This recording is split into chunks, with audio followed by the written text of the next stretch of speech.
High, আমি Paromita. News 18 ডিজিটালে আপনাদের সকলকে স্বাগত। ঠান্ডা তো বেশ জাঁকিয়েই পড়েছে। যতদিন এই মিক্সাউমের প্রভাব ছিল ততদিন কিন্তু ঠান্ডা সেরকম পড়েনি, বরং তাপমাত্রা পারদ চড়ছিল, অর্থাৎ উত্তাপ বাড়ছিল। কিন্তু যবে থেকে মিক্সাউম চলে গেছে তবে থেকে কিন্তু জাঁকিয়ে ঠান্ডা পড়েছে, এবং এখন তো ঠান্ডার একেবারে ঝোড়ো ইনিংস চলছে, দাপটে ব্যাট করছে ঠান্ডা। এবং এই ঠান্ডার প্রভাব তো থাকবে। বছর শেষ হতে চলেছে, আর বেশ একটা ক্রিসমাস ইভ, তার সঙ্গে নববর্ষের সূচনা হতে চলেছে। মানে বেশ চারিদিকে সাজো সাজো রব, একটা জমজমাট উৎসবের আবহ। তার মধ্যে জাঁকিয়ে ঠান্ডা আমরা সকলেই উপভোগ করছি। কিন্তু এই জাঁকিয়ে ঠান্ডার সঙ্গে সঙ্গে ধরুন আপনাকে সকালে উঠে অফিসে বেরোতে হবে বা আপনি কোনো কাজে বেরোবেন, তাহলে তো সকালে উঠে আপনাকে স্নান করতে হবে। আর সেটাতেই তো আমাদের প্রত্যেকের গায়ে জ্বর আসে। সকালবেলা উঠে স্নান করা এটা তো একটা ভয়ঙ্কর ঝক্কির ব্যাপার।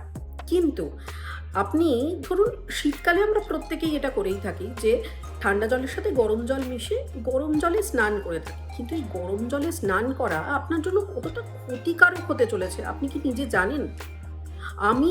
আমরা হয়তো জানিও না, আমরা আমাদের অজান্তে, নিজেদের অজান্তে আমরা আমাদের কত ক্ষতি করে চলেছি এই গরম জলে স্নান করে। আর শীতকালে গরম জলে স্নান করা এটা তো একেবারে একটা কমন ব্যাপার। আপনাদের আজকে এই বিষয়টা নিয়ে কথা বলবো, জানাবো এই যে গরম জলে স্নান করা তার কি কি খারাপ প্রভাব আপনার পড়তে পারে, এবং তার সঙ্গে সঙ্গে ঠান্ডা জলে স্নান করার কি কি উপকারিতা আছে সেটাও জানাবো। গরম জলে স্নান করা, আমি যেটা বলছিলাম যে আমরা অনেক সময় হয়তো গরম ঠান্ডা জল মিশিয়ে সেই জলটা গায়ে ঢালি। কিন্তু এই গরম জলে স্নান করলে সবথেকে প্রত্যেক দিন আপনি যে গরম জল গায়ে ঢালছেন, এক্ষেত্রে কিন্তু আপনার একটা ক্ষতি হতে পারে। বিশেষজ্ঞরা বা চিকিৎসকরা এমনটাই বলছেন। ঠান্ডা পড়ুক বা নাই পড়ুক, শীতকালে এটা আমাদের একটা প্রত্যেকেরই অভ্যেসের মধ্যে পড়ে। আর মেঘলা আবহাওয়া যদি থাকে তাহলে তো কথাই নেই। কিন্তু যদি আপনার হালকা গলা ব্যথা থাকে বা গলায় কোনো চোট পেয়ে থাকেন, সেক্ষেত্রে কিন্তু চিকিৎসকরাই পরামর্শ দেন। তারা বলেন যে গরম জল ব্যবহার করুন, গরম জল বারে বারে খান, গরম জলে সেঁক দিন। যদি কোথাও আপনি ব্যথা পেয়ে থাকেন তাহলে গরম জলে সেঁক দিন। কিন্তু বিশেষজ্ঞদের একাংশ তারা বলছেন যে স্নানের জন্য রোজ কিন্তু গরম জল ব্যবহার করা মোটেই খুব একটা ভালো বিষয় নয়। তার কারণ ঠান্ডা জলে যদি আপনি স্নান করেন সেক্ষেত্রে আপনার উপকারী বেশি হবে, অপকারের চেয়ে উপকারী বেশি হবে। এবং কনকনে যে শীতের দিনে ঠান্ডা জলের সাথে গরম জল মিশিয়ে যে স্নান করা এবং এই যে উষ্ণতার উত্তাপ আমরা নিয়ে থাকি, সেক্ষেত্রে জল যেন ভীষণ গরম না হয়ে যায়, এই বিষয়টা কিন্তু আমাদের মাথায় রাখতে হবে।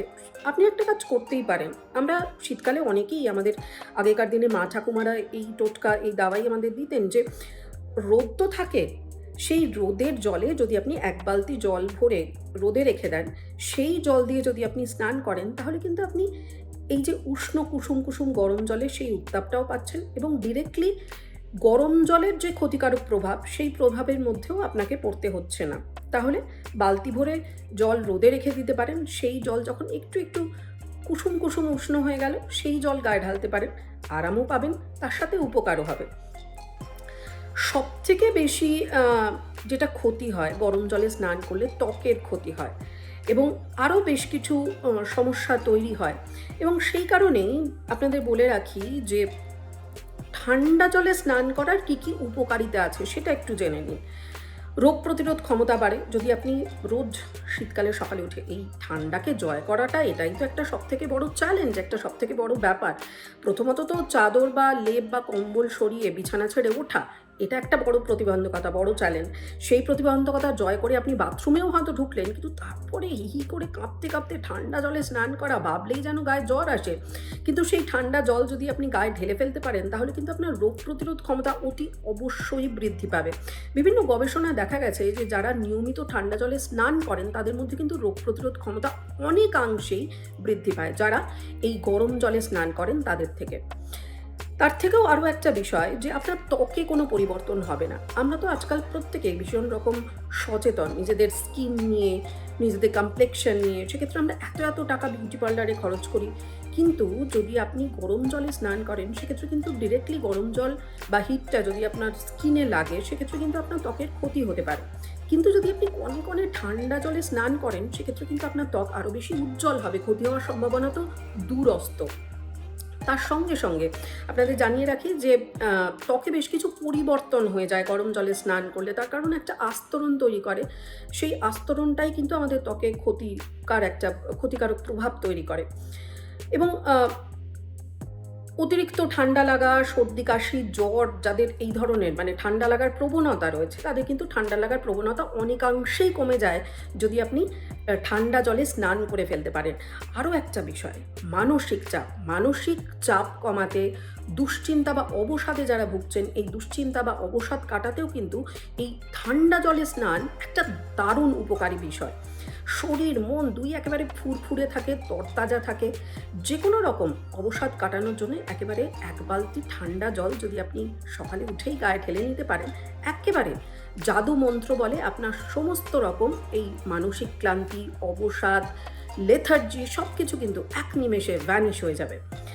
আর যদি এটা আপনাদের জন্য আরও একটা টিপস রইল, অনেক সময় দেখা যায় যে অনেকের অনেক রকম সমস্যা থাকে, ঠান্ডা লাগার সমস্যা রয়েছে, ফ্যারেঞ্জাইটিস রয়েছে, বাট গলার অনেকের অনেক সমস্যায় তারা ভোগেন, তাদের হয়তো ক্রনিক কোনো ডিজিজ রয়েছে। সেক্ষেত্রে যদি চিকিৎসক আপনাকে এই পরামর্শ দিয়ে থাকে যে আপনি গরম জলে স্নান করুন বা ঠান্ডা জলের সাথে গরম জল মিশিয়ে আপনি স্নান করুন, তাহলে কিন্তু আপনার ক্ষেত্রে আপনি এক্সেপশন, এটা মাথায় রাখতে হবে। এবং চিকিৎসকের পরামর্শ মতো আপনাকে যেরকম অ্যাডভাইস করেছেন চিকিৎসক, সেই মতো আপনি কিন্তু গরম ঠান্ডা জল মিশিয়ে স্নান করুন বা গরম জল ব্যবহার করুন। কিন্তু এই যে ঠান্ডা জলে স্নান করার যে উপকারিতার কথাগুলো আপনাদের বললাম, সেই উপকারিতার কথা মাথায় রাখলে বুঝতেই পারছেন যে ঠান্ডা জলে স্নান করার কী কী উপকারিতা রয়েছে, তাহলে গরম জলে স্নান করলে কী কী অপকারিতা হতে পারে আপনারা নিজেই সহজেই অনুমান করতে পারছেন।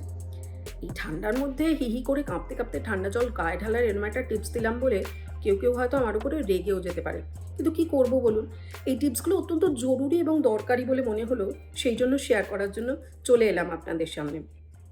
আবারও যদি এরকম কোনো টিপস থাকে হাজির হয়ে যাব। প্রত্যেকে ভালো থাকবেন, সুস্থ থাকবেন, সাবধানে থাকবেন, আর ঠান্ডার সময় অতি অবশ্যই একটু নিজেকে সাবধানে রাখবেন।